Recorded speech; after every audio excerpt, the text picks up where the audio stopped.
Turkey, China వీళ్ళిద్దరూ కలిసి పాకిస్తాన్కి కొత్త రకమైన ఫ్రిగేట్స్ అంటే యుద్ధ నౌకలు ఇవ్వబోతున్నారు. అంటే ఎలాగైతే భారతదేశము సైప్రస్, గ్రీస్, అర్మీనియాకు తమ అడ్వాన్స్డ్ టెక్నాలజీలో తయారైన ఆయుధాలను ఇస్తున్నామో, ఇప్పుడు పాకిస్తాన్కి సపోర్టుగా టర్కీ, చైనా ఇదే పని చేయబోతున్నారు. మరి చేస్తారు కదండి, వాళ్ళైతే ఊరుకోరు కదా. ఇప్పుడు పాకిస్తాన్ డిఫెన్స్ మంత్రి ఖ్వాజా ఆసిఫ్ అనేమంటున్నాడు, చైనా వాడు ఇలాంటి ప్రకటనలు చేస్తూనే ఉంటాడండి, వాడు నిజంగా మాకు యుద్ధ విమానాలు అంటే 5th generation stealth fighter jets ఇస్తామని అంటాడు. వాడి మార్కెటింగ్ కోసం ఇలాంటి కథనాలు అనేవి వస్తూ ఉంటాయి. నిజంగా మేము అడిగినప్పుడు ఇవ్వడు. సో ఇది ఈయన చెప్పిన నిజం.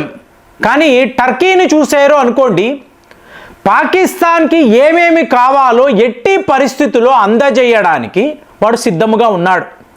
మీకు మొన్న ఆపరేషన్ సింధూర్లో 300 డ్రోన్లు, ఇందులో బైరాక్టర్ డ్రోన్లు కూడా ఉన్నాయి. అలాగే ఇవాళ పాకిస్తాన్ నేవీ కోసము కొత్త యుద్ధ నౌకలు కూడా ఇవ్వబోతున్నాడు. సరేనండి, వీళ్ళు ఇచ్చారు. మరి భారత్ వైపు నుంచి రెస్పాన్స్ ఏమిటి అంటే, రేపు ఎక్కడో ఒక సందర్భంలో పోయిన వీడియోలో కూడా మాట్లాడాము, దలై లామా యొక్క జన్మదిన మీకు శుభాకాంక్షలు మోదీ గారు తెలపడం ఇది చాలా తప్పు అని చెప్పి చైనా వాడు ఖండిస్తున్నాడు. అంటే మెల్లమెల్లగా ఈ శత్రుత్వము అనేది ఏదో ఒక స్టేజ్లో పెరగవచ్చు. రష్యా వాళ్ళు భారత్, చైనాను కలపాలి అని చెప్పి ఎన్నో రకాలుగా వాళ్ళు ప్రయత్నాలు చేస్తున్నారు. కానీ ఇది బెడిసి కొట్టే అవకాశాలు చాలా ఎక్కువ. అలాంటప్పుడు మనం ఏం చెయ్యాలి? ఎవ్వరూ అందుకోలేని లెవెల్లో మీరు ఎదిగిపోవాలి. ఇది జరగాలండి.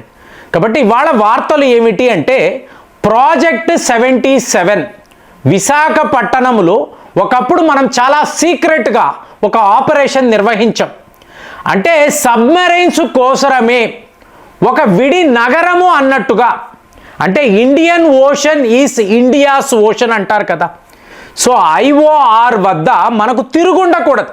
చైనా వాడు కూడా ఇదే, దీనిని బైపాస్ చెయ్యాలి. ఈ ఇండియన్ ఓషన్ రీజన్ని బైపాస్ చేసి మలాకా స్ట్రైట్ను దాటి గ్వాదార్ దాకా వెళ్ళాలి అని వాడు ప్రయత్నాలు. అలాంటప్పుడు విశాఖపట్టణంలో ఒక అతిపెద్ద సబ్మెరైన్ ప్రొడక్షన్ సెంటర్, ఇది ఎంత పెద్దది అంటే ఒక నగరములా ఉంటుందండి. సముద్రము అడుగున మీకు ఒక నగరము ఉంటుంది. సో అలాంటి ప్రాజెక్టు విశాఖపట్టణం వద్ద మన ఇండియన్ నేవీ వాళ్ళు చేస్తున్నారు. సో ఇవాళ వార్తలు ఏమిటి అంటే, మనకు తిరుగుండకూడదు. ఒక అమెరికా, రష్యా, తరువాత ఫ్రాన్స్, జర్మనీ ఇలాంటి దేశాల వద్ద న్యూక్లియర్ సబ్మెరైన్స్ ఉంటాయి. మీరు ఒక టర్కీ అనండి, పాకిస్తాన్ ఇలాంటి దేశాల వద్ద మీకు ఇవి ఉండవండి. ఇలాంటి యుద్ధ నౌకలు ఉండవు. సో ఆల్రెడీ మన వద్ద 2 అతి శక్తివంతమైన INS అరిగాత్, INS అరిహంత్ ఈ 2 ఉన్నాయి కదా. అంటే న్యూక్లియర్ సబ్మెరైన్స్ అండి.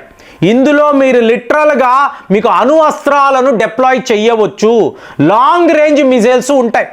సో ఇప్పుడు మన ఆలోచన ఏంటంటే, రేపు వీళ్ళు పాకిస్తాన్కి చైనా వాడు, టర్కీ వాడు, ఇంకా అమెరికా వాడు, వాళ్ళు ఎవరైనా శక్తివంతమైన సబ్మెరైన్స్ ఇస్తే మీకు ఇండియన్ ఓషన్ రీజన్ అలాగే అరేబియన్ సీ ఎక్కడా కూడా పాకిస్తాన్ వాడి సబ్మెరైన్ అనేది కనిపించకూడదు.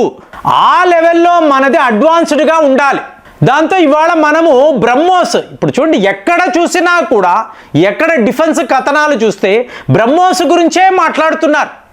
అంటే మీకు అక్కడ వార్ టెస్టెడ్ కదండి, యుద్ధములో దీని పనితనాన్ని ప్రపంచము చూసేసింది.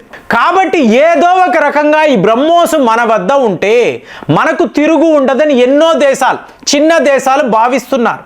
ఇప్పుడు మనం ఏం ఆలోచిస్తున్నాము, ఒక శక్తివంతమైన హైపర్సానిక్ బ్రహ్మోస్ని తయారు చేయడము కాదు, ఆ హైపర్సానిక్ బ్రహ్మోస్ మిజైల్స్ను మన న్యూక్లియర్ సబ్మెరైన్స్లో మనం ఫిట్ చేయగలిగితే, అంటే దీన్నేగా ట్రయాడ్ అంటారు.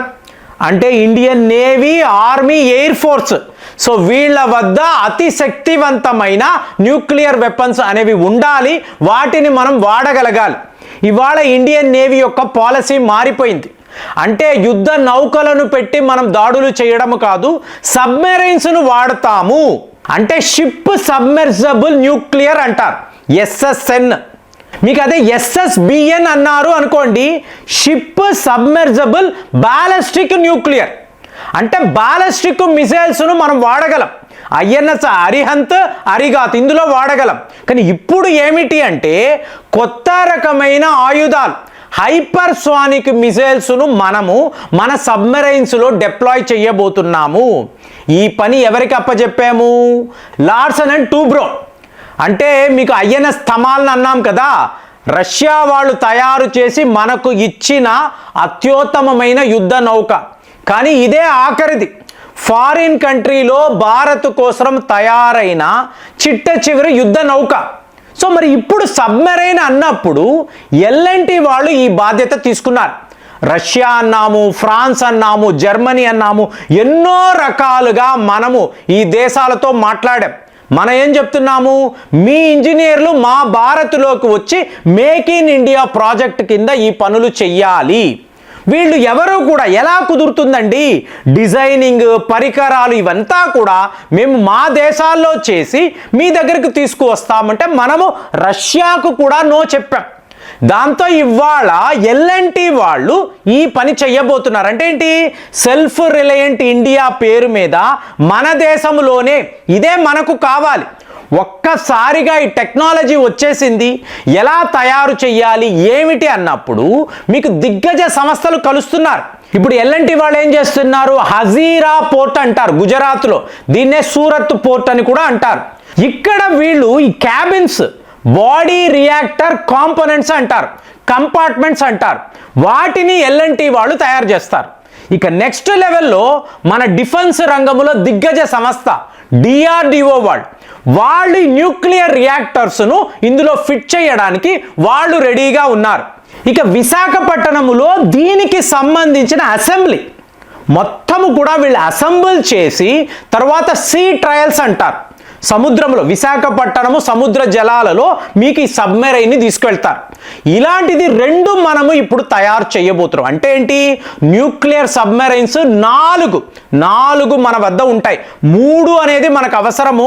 ఒకటి చైనా కోసరం, అంటే ఇండియన్ ఓషన్ రీజన్లో ఒక సబ్మెరైన్, న్యూక్లియర్ సబ్మెరైన్ తిరుగుతూ ఉంటే, ఇంకొకటి అరేబియన్ సీలో పాకిస్తాన్ కోసరము, 3వది బే ఆఫ్ బెంగాల్లో స్టాండ్ బైగా ఉంచుతాము అన్నాము. కానీ ఇప్పుడు ఎక్స్ట్రాగా ఇంకొక సబ్మెరైన్ని కూడా మనము సిద్ధము చేస్తున్నాము. ఏమీ లేదు ఫ్రెండ్స్, మీరు డిఫెన్స్ రంగంలో ఎక్స్పోర్ట్స్ పెంచుకోవాలి అంటే మీ దేశంలో అత్యుత్తమమైన ఆయుధాలు ఉండాలి. ఇవాళ మన వద్ద ఉన్నాయి. ఆకాష్ అనండి, బ్రహ్మోస్ అనండి, బారకేట్ అనండి, ఇవాళ మనం మాట్లాడుతున్న ఇలాంటి సబ్మెరైన్స్ ముందు మన సముద్ర జలాలలో రక్షణ, నెక్స్ట్ లెవెల్లో చైనా పాకిస్తాన్ ఎదిరించడానికి మన వద్ద ఉండే అత్యుత్తమమైన సబ్మెరైన్స్ ఇవి అని చెప్పి L&T వాళ్ళు చెప్తున్నారు. మరి అలాంటప్పుడు ఇలాంటి కథనాలు IOR అరేబియన్ సీ వద్ద భారత్ యొక్క స్ట్రెంగ్త్ ఎలా ఉంటుంది, రేపు ఇంకొక 2 సబ్మెరైన్స్ వచ్చినప్పుడు ఇక్కడ టోటల్ డామినేషన్ ఎలా ఉంటుంది ఆలోచించి కామెంట్స్లో రాయండి. మళ్ళీ వచ్చే వీడియోలో కలుద్దాం. జై హింద్.